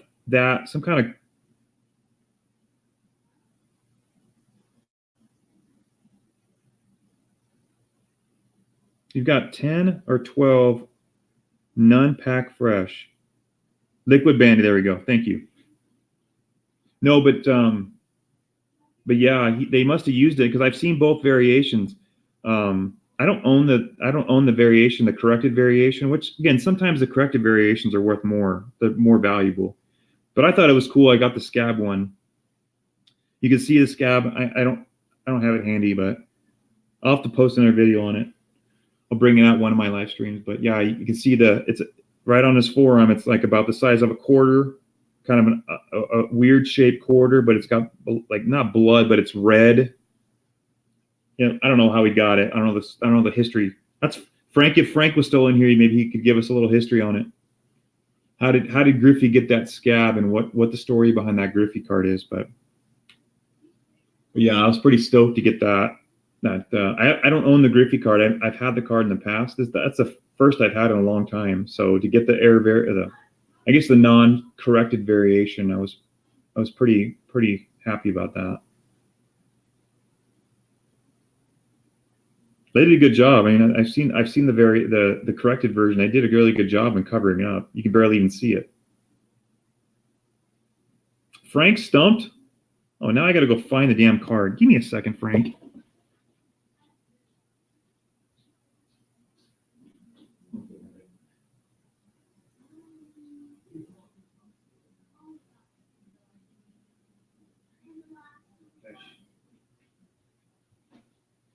found it.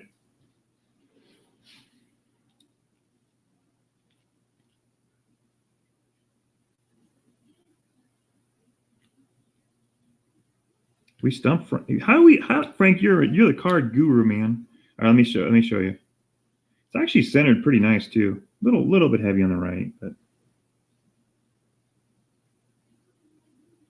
if you can pick it up on the camera. Let me see if I can zoom in a little bit here.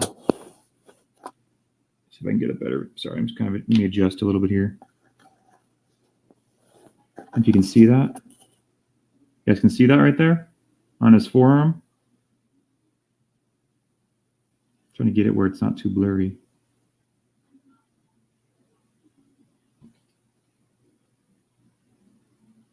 And see how it's kind of got the red in it.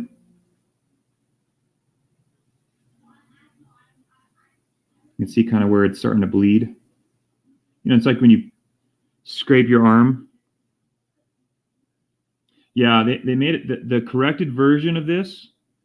You don't see the, I don't know, like when you skin your arm. Put this down. When you skin your arm, your forearm especially. When you skin it, I don't know if you can see on my forearm. You skin it. If you just brush off the top layer of skin, it doesn't. You see the. I'm not in the medical field, and I'm not into blood, but you can see the little dots, like where I don't know. You guys know what I'm talking about. It's not. It's like it's right before it starts bleeding, or maybe they just wiped it off a little bit. You can still see the blood starting to pop through some of the different, whatever you want to call it. Again, I'm not medical. I don't know the medical term for it, but yeah, the corrected version, you just see like you don't see those dots. You don't see the red. You just see it looks like you can barely even see it. You can see the outline of it. You can see the circle. Again, it's like, well, it's about the size of maybe like a $50, but it's kind of a weird shape. You can see the shape of it, but you can't see the red. Anyway, so that's this is the uncorrected version of the Griffey. So this is, I don't know if it's the rare version. I've never owned it. I've seen it. I've never owned it, but I was pretty excited to get this variation versus the corrected variation.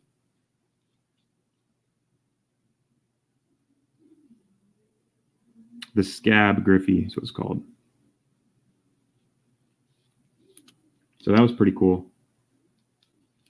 Not his true rookie card, obviously. It's a rookie cup card, but still all-star card. But still not cool card nonetheless.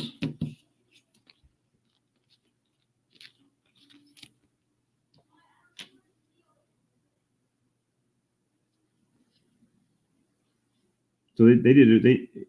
I look up the corrected version. You'll see how they did a really good job. And again, it's photo. They probably used makeup too. I mean, come on. Yeah, exactly. That's exactly what a skin spot. Almost like if you like a blotch, but a really good colored in blotch. Like if you had like a skin condition, or I don't know, but maybe where you had like a birthmark or something, or maybe you just didn't tan. I don't know, tan in a spot. Yeah, I don't know, that kind of thing. But they did a really good job of color matching it. You can still see it, but they did a good job. So new skin, yeah, liquid bandage.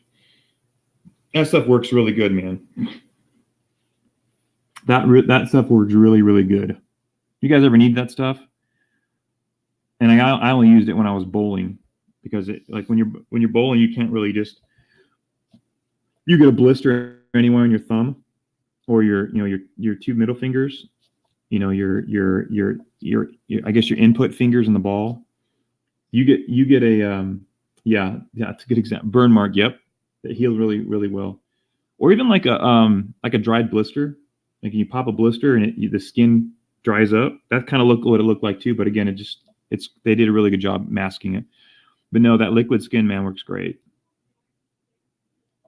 That stuff's amazing, man.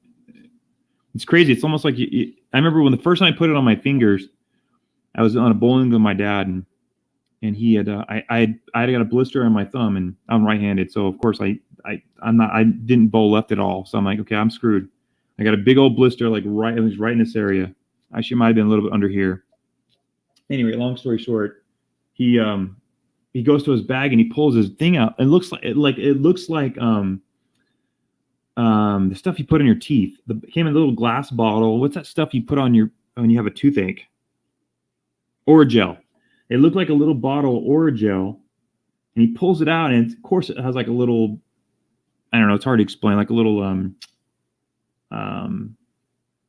like a syringe, but not a syringe, but little, anyway, whatever you want to call that, adapter, or whatever you want to call it. Anyway, he pulls it out of his bag, and he's like, "Oh, come here." And I'm like, "What are you putting? No, you're not putting soup exactly." I'm like, "You're not putting super glue on my damn finger." I was freaking out, and I think I was like 16 or 17 at the time. I was bowling with him in that league. Like, no, we can't. You got to. It was about mid game, first game of a 3-game. Like, we can't lose you. You have to bowl. We can't lose you. Whatever. So he goes over and I'll try it, and he put it on there. It didn't sting at all. I was so shocked, and like literally, I'm like, it's super glue. I'm like, this is super glue eyedropper. Thank you, James. You're hooking me up tonight, man. Couldn't think of that word, dropper. It looks like a little eyedropper on top of they pull it right out of the little glass bottle. And it smelled like paint. It might even paint. It smelled like brake cleaner. I'm like, I can still remember the smell of that shit. It smells like Oragel too. That really strong, potent crap. And he dabs it on my finger, and it like little white patch covered my blister, and I bowled, and damn thing never came off. And it's funny because at the end of the bowling, at the end of our games, we're sitting around, and I just peeled it right off. Didn't peel the skin or nothing. It was like it came off like butter, man. Anyway, no more stories about my blisters, but that stuff's amazing, man. And all that came from looking at Griffey's scab, huh? Liquid skin or new skin came from looking at a Griffey scab card. Only on this channel we talk about that stuff. Only on this channel we talk about liquid skin. Anyway.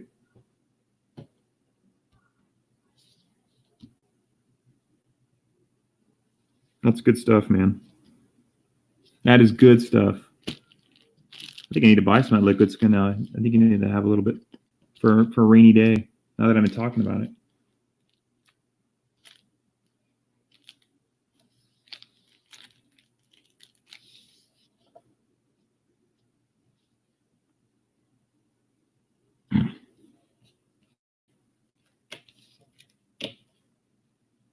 Yeah, that Griffey's cool, man.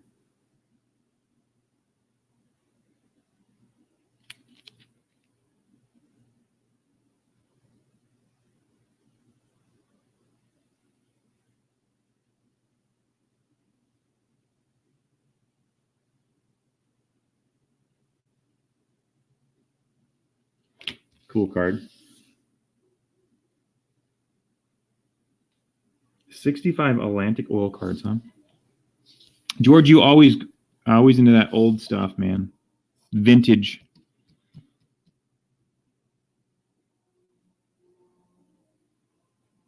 All right, guys. I think I'm gonna pack it in for the night.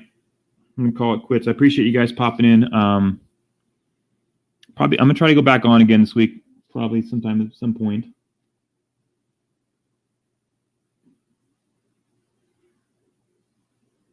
If you guys want any of those rack packs, just shoot me off an email. Let me know, and we'll work on it. If you guys want any of these rack packs. Appreciate you guys popping in, man.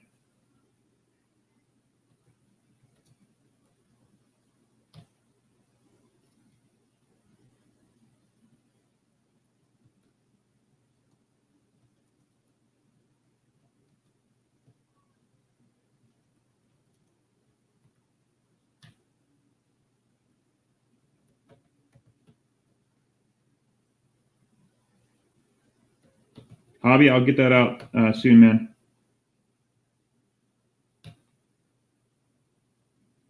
All right. right, guys, I'm going to put it on mute real quick. If you guys want to, so I can clean up, but if you want to stick around for a minute, give me a little more watch time, I'd appreciate it. I will talk to you guys real soon.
Sweet, John. I appreciate it, man.